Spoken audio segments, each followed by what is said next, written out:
So CDPs have been around since 2013, but I think their role has evolved a lot since then. Originally, it was marketed as these are a database to put all of your first-party data.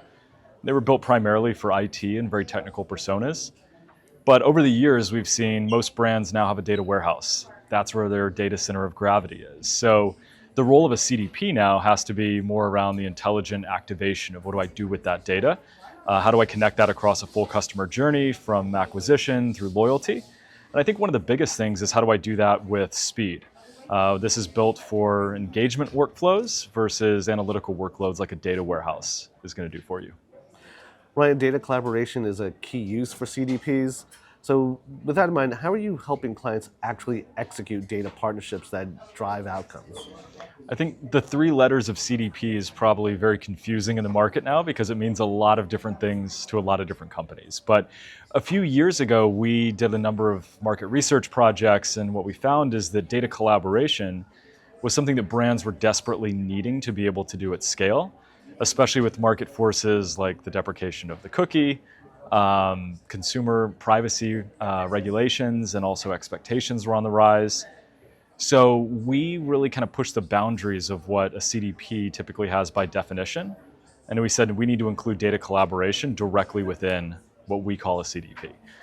So today we're at a point where brands can now activate their audiences to any destination they want, but also to a clean room environment so that they can collaborate with other brands, with publishers, they can set up media networks, they can really expand what their data strategy looks like overall beyond just that first party foundation.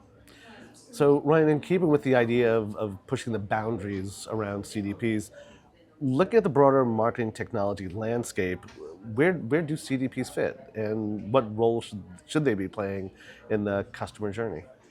Really, they need to sit between your system of record, which is your data warehouse, and all of your systems of engagement, like your ESPs and DSPs, et cetera. But the challenge is if I don't have the speed of data on a unified profile, then sure, I can do omni-channel marketing, but I'm doing that off of hours, if not days of latency, so I'm not marketing to the freshest view of that customer I have. So really think of a CDP as kind of your high horsepower engine of when someone's in the moment, when they're in a journey, and I want to do same page or next page personalization, media suppression, and really connect that view of who that customer is across all of my other systems. So I have one centralized record. That's the value that the CDP is providing. Marketers constantly talk about needing unified data, but most still operate in silos. We're still fighting that battle. What's the biggest barrier to actually using a CDP effectively then? I think it's a couple things. When you talk about silos, there's been silos of channels historically and a lot of solutions around omnichannel. There's been silos around technology like ad tech and martech converging. And while there's been a lot of strides in those areas, I think one of the silos is still people, that my company is still not talking with maybe brand partners I have or publishers with my audiences in a privacy safe way.